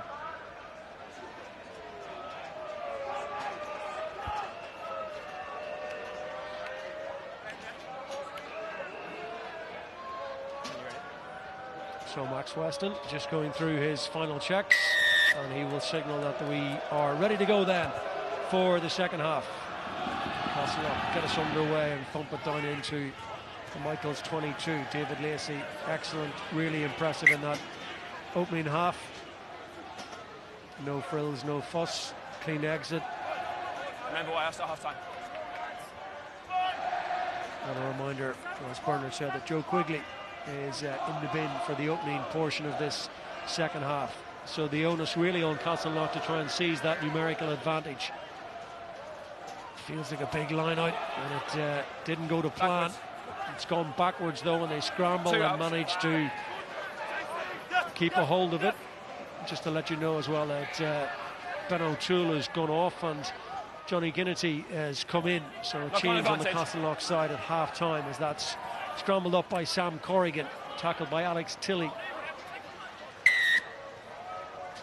Yeah, Castleknock have been disappointed with that. They didn't get the line out right at the start, just a miscommunication, mislift, but they ended up with the ball and then in the right area of the field, a man up. You just need to build a few phases there and keep possession, but again, it's that slippy ball, it's making it very difficult to handle, and the ball unfortunately went forward. And I mentioned that 4 TY students were in the starting 15 for Castleknock. Number 20, John Kennedy, as you saw there, is another one coming in off the bench, already involved at Leinster under-17s and a talented prospect.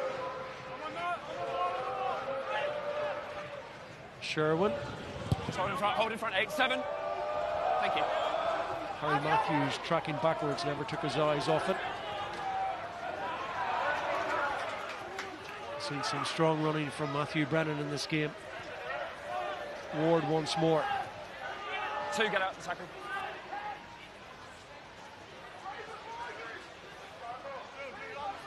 Nine use.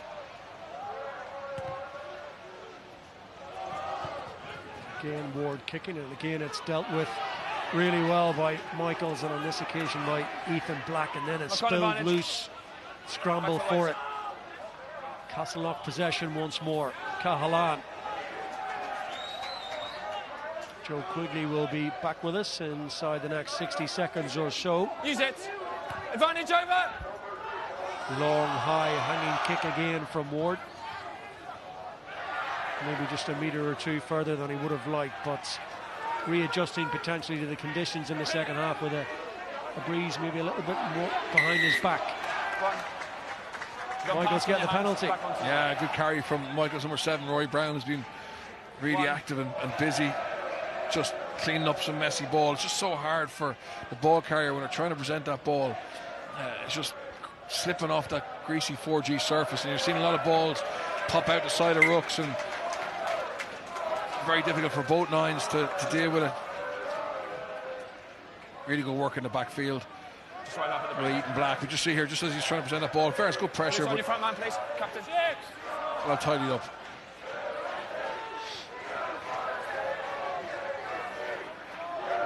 So Maguire all the way to Walsh towards the tail, and look at this brilliant drive from Michaels, wonderful coordination, moving forward at a rate of knots. It's almost impossible for Castleknock not to infringe or bring this down if they want to keep their try line intact. And somehow they've managed it, and they've got through there in numbers, and right in the middle of it, Max Lavelle is in there, Ben Foley too. That's a big turnover. Oh, that's huge, because what a brilliant maul from St. Michael's, and here they're back to 15, but quickly coming back on. Okay, But a brilliant throw from Max Lavelle to the back of the line out, and how Michael's got built and got go forward as quickly as they did is really impressive. See that? Back on. Double tops, and then they're gone. And in fairness, Castleknock do incredibly well not to give away a penalty here by coming in the side. They don't panic, and they get through that maul, and they get their hands on it. And I think it's their hooker, actually, Maguire, who gets in. And obviously, because it's a maul, if it's not playable straight away, it's a turnover. But again, if you see the power that Michael's maul there, if Michael's get a chance to go 5 or 6 metres out, you know, he fancied him to score. It was really impressive. Keep out that 7-8 pocket. Out the pocket, please.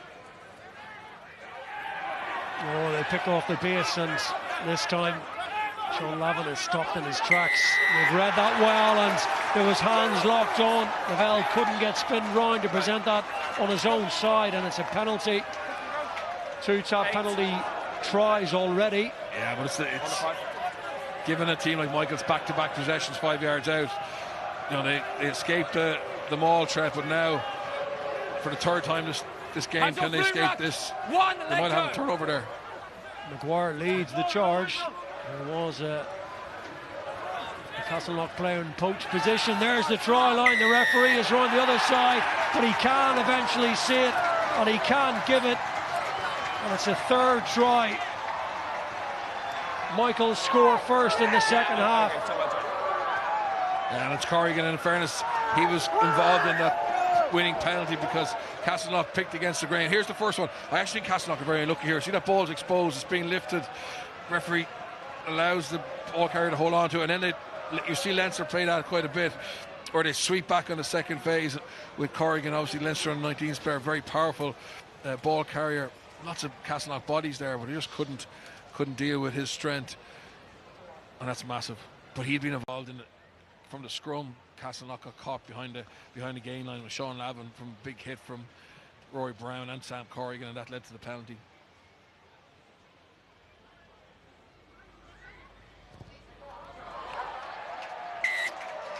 So Joe Quigley back in harness, back in the fray, and splits the uprights for the 2 extra points, and it's 21 points to 5.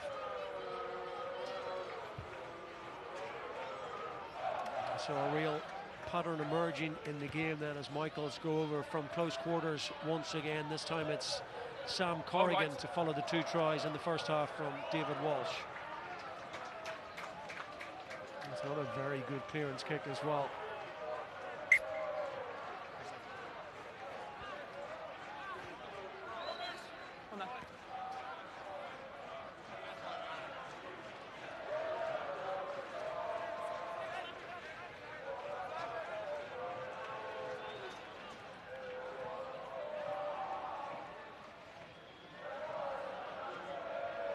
Johnny Ginnity, as we said, there wearing number 20. Call from Foley, and it is Ginnity who's the target. And it's Michael's ball again, and the pump of the legs from Rian Coogan, the explosive tight head prop. You just feel that third try and the little bit of breathing space now that Michaels have. They are well and truly in the ascendancy, and does that just give them that little bit of freedom now to play with A little bit more expansion. Castleknock over the ball here again, but he just couldn't quite get the grip on it. Lovely little interplay in hands. Joe Elliott hits the line at pace now. And Michael's queuing up and recycling and changing the point of the attack and changing the angles. Driving on through Sherwin, the captain. Presentation is good. Auxiliary scrum half, numbers out wide. Surely a fourth try in the offing here. Brilliantly finished on that far side. Yeah, Pat Wood gets in eventually, and he's not going to need any second invitation to finish that. Really high rate of tries per game, and he finished that. But in fairness, it's the build-up play is just so patient, so organised. You know, they would tip on past there, but when they have to be direct, they're direct. Good clean out. You see Sherwin here spots the pillars, left his position, but he doesn't just make over the gain line. He gets a second carry, and then obviously Castleknock, as they have done quite a bit in this game, have got narrow, and just to get the ball out to the edges there, and it's that back three just combining. Lucy just draws the man and puts his winger in for the fourth try. Happy for them to do the changes now with the conversion. Get him on. Nicely taken by Pat Wood. As Charlie McConnell comes in for St Michael's. That's the identical position in which Pat Wood scored a brilliant team try in the semi-final last year against Blackrock.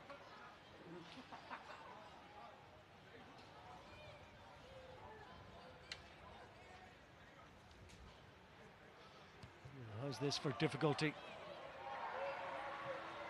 Not to be again from Joe Quigley. Not anything from that kind of distance and range and angle on an afternoon like this is bonus territory, but 26 points to 5. 4 tries and 2 now in quick succession has turned this first round tie very much in favour of the Aylesbury Road men, who look destined for a place in the quarterfinals unless Castleknock can find something extra special here. Long way to go, of course.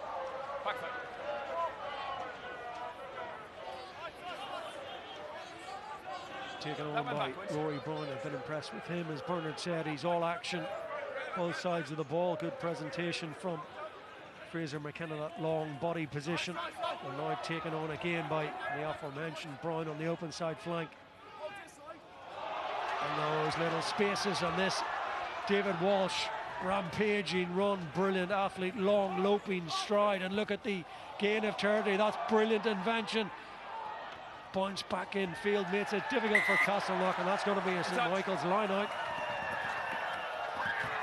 Yeah, and it's just getting difficult for Castleknock now. Michael just starting to really get on the front foot, brought on a few pairs of fresh legs, and obviously playing with a little bit more abandon, having taken a big scoreboard lead, and just that, yeah, just starting to see a little bit of space around the side of the ruck, and he's so athletic, isn't he? Big David Walsh, you know, he's famous for his line-out ability, his ability in the air, but then that quickly, you know, it's able to get that ball onto his toe so well, and then really good chase by Pat Wood, good tackle, and the damage is done. And you know, this is a little bit further up than the last big line-up maul we saw from Michaels. We'll smell blood here. No, he's ready. So as I said, Michaels, Charlie McConnell, we're up. David Walsh, his all-round game, his excellence, accelerating away Ryan Baird style almost. Okay, time on. You would see. Just looking around the potential for 1 or 2 further changes in the offing very shortly. Now that Walsh again.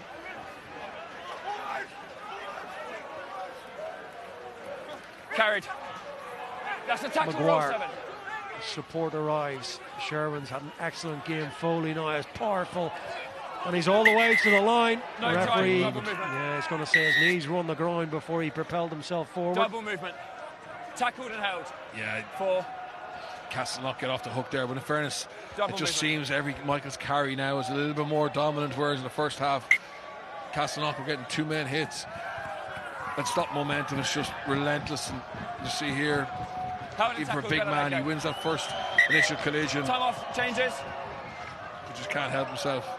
You can see him look at the referee, he knows it's going to be marginal.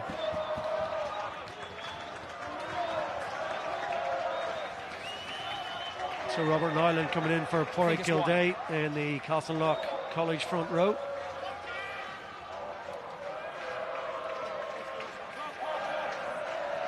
He's carried well this afternoon. Okay, time on. Big effort from the Castleknock front row. Cadigan has carried well too. Lavelle has been all around the pitch all afternoon. Mo. Good take by It's inside Tony the 5. Ginnity. Those out, you can't swim around. Keep it on. Stay connected. Again, it's good progress. That's really good work. Cohesion. Lavelle lets it go, and now Michael's off the line quickly and up in the faces of Corey O'Connor, who's had very little time and space all afternoon. He's coped well under pressure, put his team in good positions. Come on, use it. Charlie Ward got underneath that a little bit. You've got to retire out the 10. And the problem is, just didn't go 10 He's and then got to no one retire retreated out from the 10. Castleknock. 10 metre rule.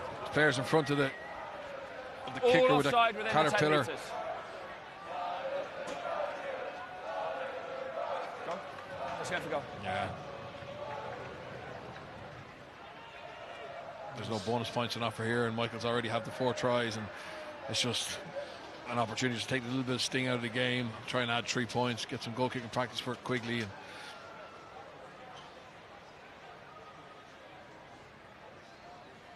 you see their ball, unfortunately, just gets caught in the wind, and Castleknock players hadn't retreated.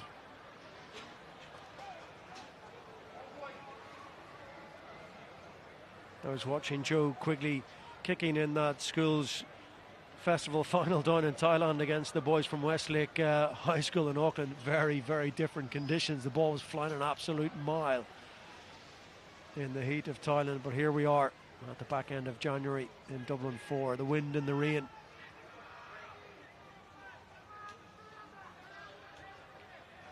Wasn't a million of miles away with his conversion attempt a few moments ago. This is a good deal easier, but nothing straightforward. And up go the flags, and it's 3 more points.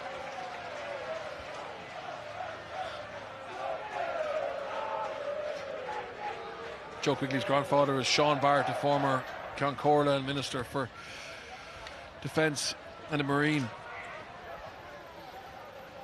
Great rugby man too. All onside. His clearance kick is half charged down. You just wonder, can Castleknock Backwards. That was forwards. get something going here? There's 2 Just knock-ons, can't get a blue, hold of the then ball white. really at this moment in time. White Nothing scrum. quite going right at this moment in time. They find themselves in a sticky patch in the game. Yeah, it's difficult for Castleknock now. Obviously, they want to chase the game, but you could see there Michaels can really fly off that line, and that's been a big part of their success this season. Is they're very hard to break down. They get a lot of bodies on their feet. They take that space and time away from you. And as Castleknock now try and, I suppose, take more risks with the conditions and that line speed, it's going to be very difficult for them not to make the type of errors we just saw there. Give Michaels a nice set piece opportunity.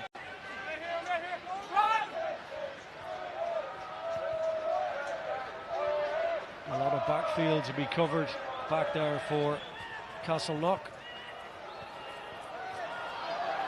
Running Tackle, themselves release, 15. into a little bit of bother. 15. Matthew Brennan thought about kicking initially, and there's the intensity of the tackles that keep coming. That's brilliantly done though by Ward, who's had a super game.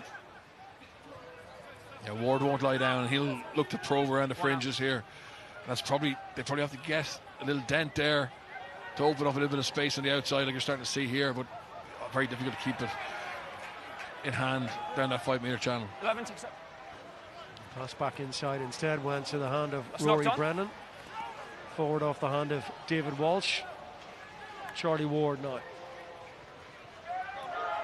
An opportunity here potentially now. Kennedy, support on his outside. Good cover tackle into the hands of Brennan. Over the top it goes. Castleknock player Hands over off the 23 ball right. again as it's put back by Maguire. Michael still have Tackle. it. Sam Corrigan, score of the third Michael's try, has it loose again and snaffled up by James Sherman. That's good by Castleknock though, spotting that Ball down, Michaels please, 9. were a little bit narrow, got the ball to space, took a great tackle from David Price. 9 whites holding on. But you just see now Castleknock showing the same spirit they showed in the first half, defending for their lives, getting after the breakdown and get the rewards with a really good turnover. Just going to get themselves into a little huddle again and try and just get the energy up again. Now they have this penalty, they'll be deep in Michael's territory. Harry Matthews is down, and one of the forwards receiving some treatment from the physios. Just cramp, lads. Just cramp. He'll be okay. Just a couple of flashes at times again, Castleknock, and it's a measure of Michael's defensive solidity that they haven't really had huge opportunity with ball in hand to make those breaks, but when they do, you can see. Yeah, absolutely. I think Matthew Brennan and Alex Tilley are, very accomplished players. You can see that every time they get the ball, but it's just a quality ball that Castleknock have had. Time on. I can't remember any time they got 3 or 4 quick ruck balls in succession, and once they do have a slow ruck, you just feel that Michael's organisation and power has allowed them regain advantage. But certainly Castleknock are throwing everything they have at them.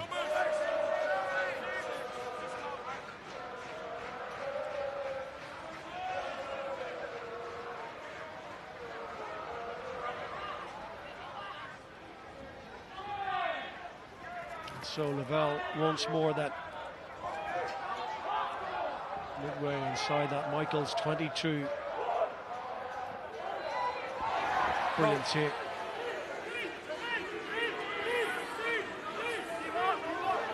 So here they go. Maintain that Lavelle line. in a good strong position now. Michael slow it down, driving it, endeavouring to drive it towards the near touchline. Lavelle still going, and Charlie Ward now takes over, tries to get them moving again. Hands off White. Strong carry. Tilley up to 5. Use it. Hands off White. Michael set in defence for an onslaught here for Castleknock as they seek to get that second try. Hands away, 4. 53 minutes on the watch, and they're inside 5 metres.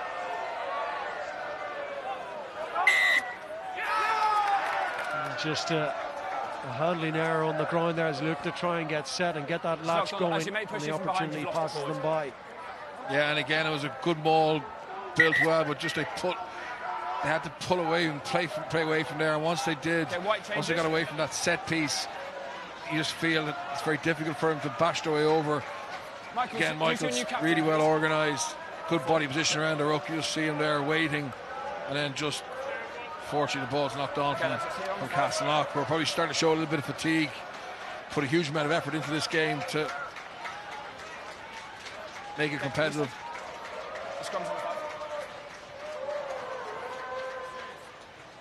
A couple of changes then to tell you what. So Chris O'Connor coming in for James Sherman on the St Michael's side.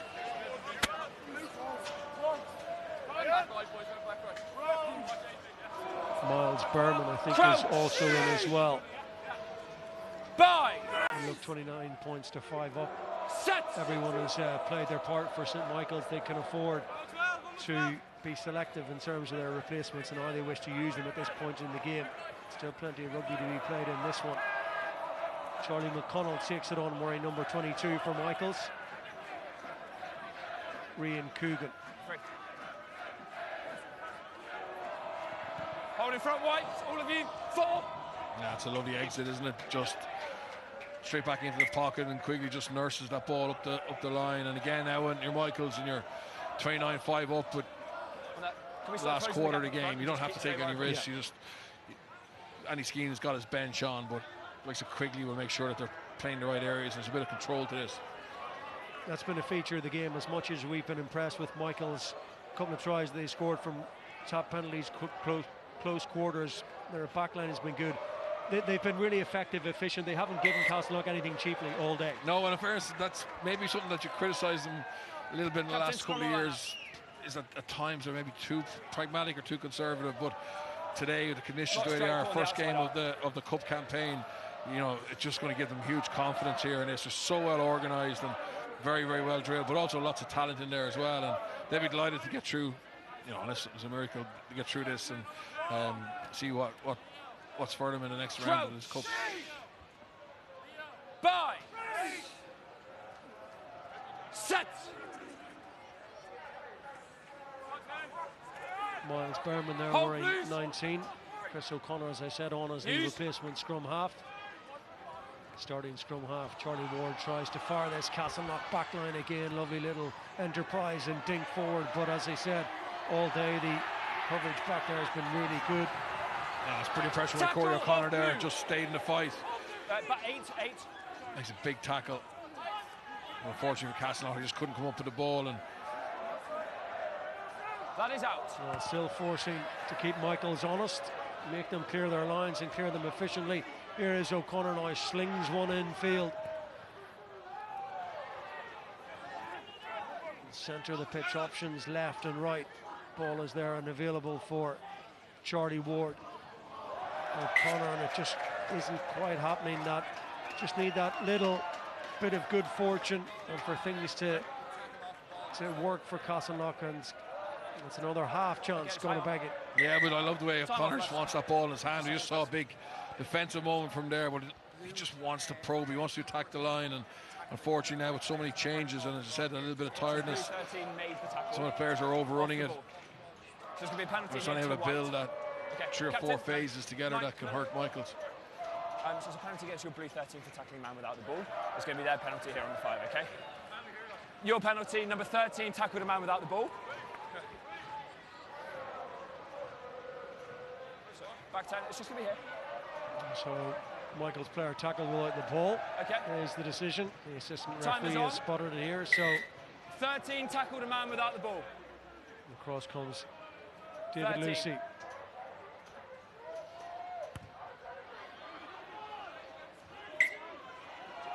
Thanks, Johnny. Yeah, use the edge of the paint.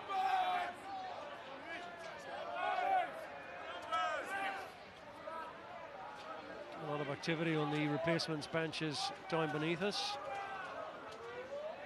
I think very soon we're going to have some fresh resources in the Michaels front row. Scramble for the ball, Rory Brown driven backwards.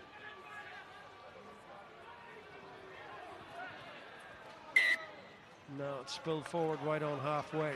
Yeah, another good hit, Time good off. pressure in the line out 2 and at 3. source White, by 2 and 3 Castleknock, and changes. see Dave Walsh just trying to take that ball himself. But both teams now will start to get the last of the bench on. Matthew Furlong, Ed McLaughlin Their ball was and scored by White. Harry Miller Okay. in that order. 16, back on, 17 scrum. and 18 for Billy Just O'Donoghue, where you are. Stuart Maguire and Rian Coogan.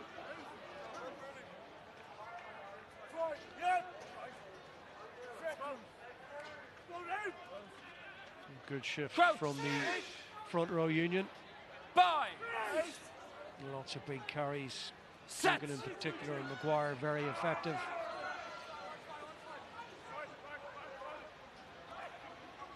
Ward to O'Connor. Little switch between 9 and 10, and back inside once again to Carroll. Ward again, deep to O'Connor. Very Forward pass. very flat and a little bit forward. The assistant referee right in line. Pass was forward. Yeah, a nice strike play off that scrum there, just getting Ward away. You just see big replacement forward for Castleknock, just overruns it slightly.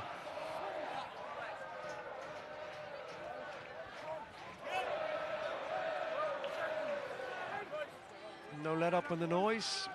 The vast majority of it coming from our right-hand side for the supporters of St Michael's, as you might expect. They've enjoyed their afternoon so far, and overall it's been a good contest. Front rows are down, and there's a penalty here for Michaels. 3, you've got to keep your shoulders above hips. Step. 3, hinge, collapse.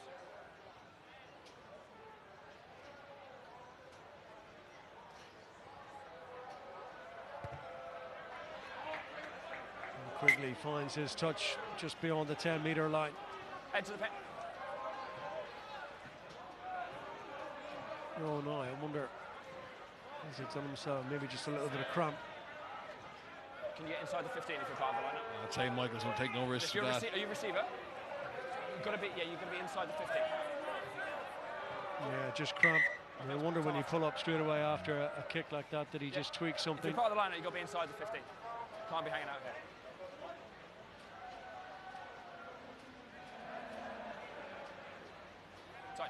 We just got to maintain that height in the scrum. Yeah, certainly he's been very good this afternoon. I mean, you dropped your shoulders below your hips, and that's why it's gone down.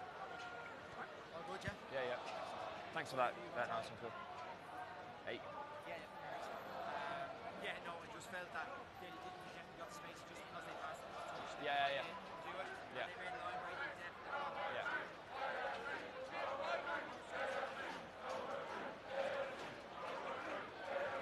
Still 10 minutes for Joe Quigley to negotiate. So Okay, time on. I'm sure if there's any problem with him, they will withdraw. Won't take any risks at all as we look at Matthew Furlong. I think that went 5 either, so have another look at there, just trying a little front peel. Yeah. Back here, lads. Just dummy to go up with it at 7 meters, and then player coming around late. Time off. Changes. 7 and 10. Yeah, and Quigley's had his day's done. I think that's wise for sure. It was the line out that wasn't straight. Even if it is only a little bit of cramp, Yeah, so but it's just come on the 15. he certainly wasn't guys, on the comfortable. 15, So the line that's out wasn't Daniel straight. Ryan coming in wearing number 23 for St Michael's. Owen Toomey Scrum on the also 15, in lads, for line out Rory wasn't Bryan. straight. Very impressed with Rory Bryan today on that open side flank for St Michael's. Yeah, he's Maintain your height. excellent. And Lucia, just keep the that whole elbow back row okay? just works so well together. They all have different qualities, but Brown is his ability to have big impacts in the game was very impressive. And Bye. looking forward to seeing more of him in this cup campaign. Set. Miles Berman there scrummaging down in the number 8 position. Sam Corrigan has gone to the flank. Charlie Ward plays it over the top from O'Connor, who's really grown into the game, I think it's fair to say, and now is trying to pull the strings. Tackle row. Doing his level best to try and spark something for this Castleknock side in the last 10 minutes of the game, but it's Michaels who have a monopoly on possession. Yeah, really good cover there from Miles Berman. You mentioned, I think he's only a TY. I think I saw him playing junior cup team last year. And, he just did his job as a back row really perfectly because it was a really good chip kick. It was brilliantly done there by Harry Matthews, and lovely hands to get it back inside from Lavelle, who was running out of pitch really quickly. No clear left. Through come Michaels in number, scramble for the ball. I think that's brilliant again from No Ward. hands for. So sharp. Here he is again. He's had a super game. Lovely hands, brilliant from Cadigan. Who's out? Here he is again, Cadigan. Again, just pops it out of the back of the Hands off, hand into the hands of the waiting Nyland. Ward again, looking for Cadigan. Again, he can't make a huge amount of ground. Credit the Michaels defence for that. Lavelle, a little bit wider, a little bit more pace. It's not the quickest of all for Castleknock to feed off. O'Connor gets it away to Tilley. Good clean out. Ward is there again. Backwards. Back through the hands and picked up by Corey O'Connor. Tackle release. He's done well again under pressure to keep a hold of that. Ward didn't get enough elevation on the kick. Snaffled up and picked up by Walsh. Just knocked on by White. Spilled forward by St Michael's, so put into a Castleknock Number scrum. 5. Yeah, looking at Rory Brown was excellent for St Michael's, but I think John That's Cadigan, loads the of tight head, has really put his hand up, and Max Lavelle, the hooker for Castleknock as well. Certainly there's Leinster selectors here for sub-academies and age grade teams, and both those players, Cadigan seems to be coming off now, but he's got a nice mix of, scrummaging was very good, power in the carry, but also deft handling skills as well. He's well able to keep that ball alive in contact, and you know, he's a player we see a lot more of. Had a great shift, and as I said, the hooker as well, Max Lavelle. Very promising player. And so Castleknock College empty the bench. Tom Powderly is in, Finn Leach is in, Cian Dowd all getting their chance for the last 7 or 8 minutes or so. PJ Matthews in there as well for Castleknock. As we said at the top of the programme, 4 or 5 TY students in the starting 15 as we confirm those changes on the top left-hand side of your screen, and a couple more on the bench. So it's very much a work in progress, looking to the future, trying to build structure and systems and Certainly the likes of Corey O'Connor and others, they have real talent, bright future Okay, in the time's next back couple of on. years. It's a blue scrum.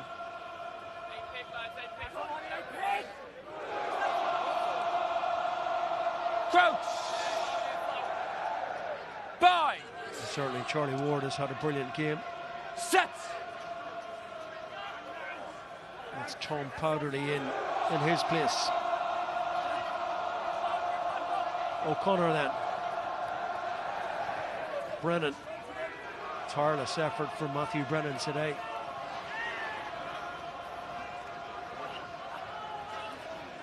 Tackle by Elliott. Ball's playable. Ball is there eventually. Powderly can see it. Now he's got his hands on it. O'Connor. No let up in the Michael's defensive pressure though. Sam Corrigan again in a good position. They're finding it hard to puncture any holes in this Aylesbury Road rear guard, which has been resolute and has kept them to just that Max Lavelle try all afternoon.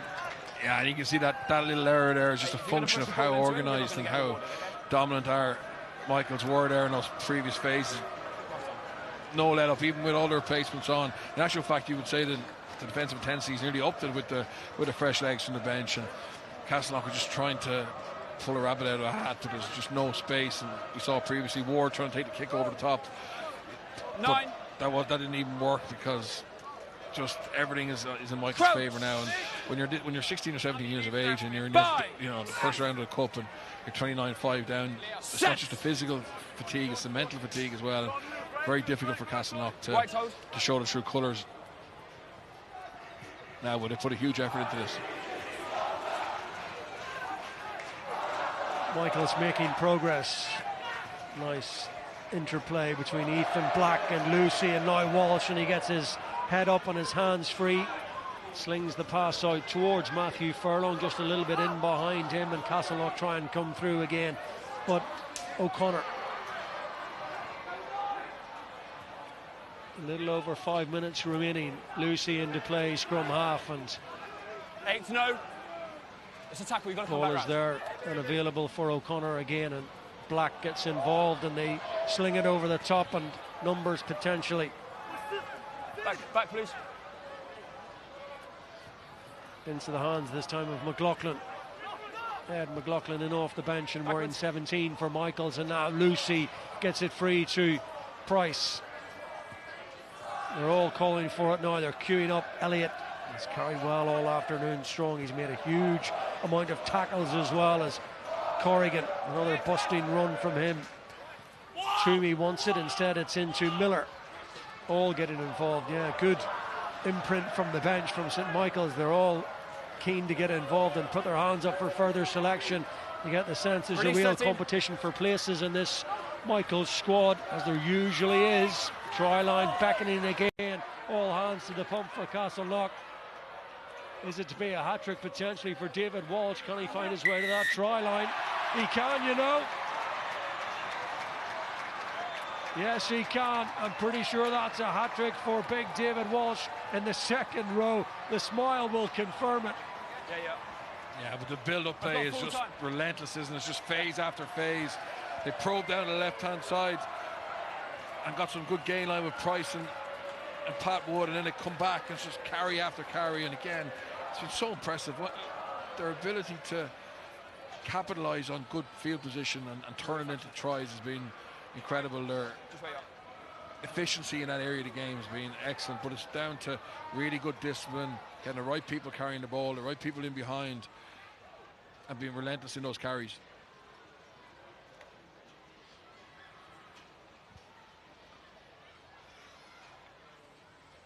And I think Castleknock's race is run. This may in fact be the last action. So it's a 5th try, 3 of those for David Walsh. He's enjoyed his afternoon.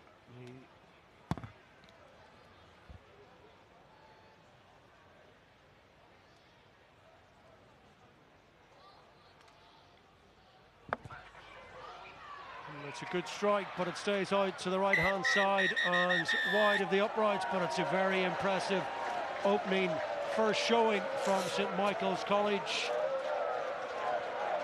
Full credit through the Aylesbury Road side to Andy Ski and their players, but it's the end of the road at the first hurdle for Castleknock College. A good game, but no disputing that Michael's the better side over the course of the afternoon. Yeah, very impressed by Michaels. I thought Castleknock were full value for a really good first half, made the game very competitive, but just they weren't able to stay in the fight long enough. And as I said, that ability for Michaels to be clinical in 22 was the real difference between two sides, and they've laid down a marker now, and we saw two good teams yesterday.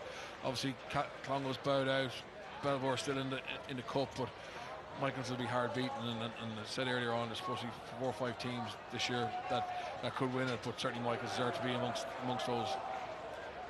Certainly do. On the evidence of what we saw today, it's an afternoon that young David Walsh will never forget. Castleknock will come back stronger again, but it's Michael's day at Energia Park in Donnybrook. The final score once again, St Michael's 34, Castleknock College 5.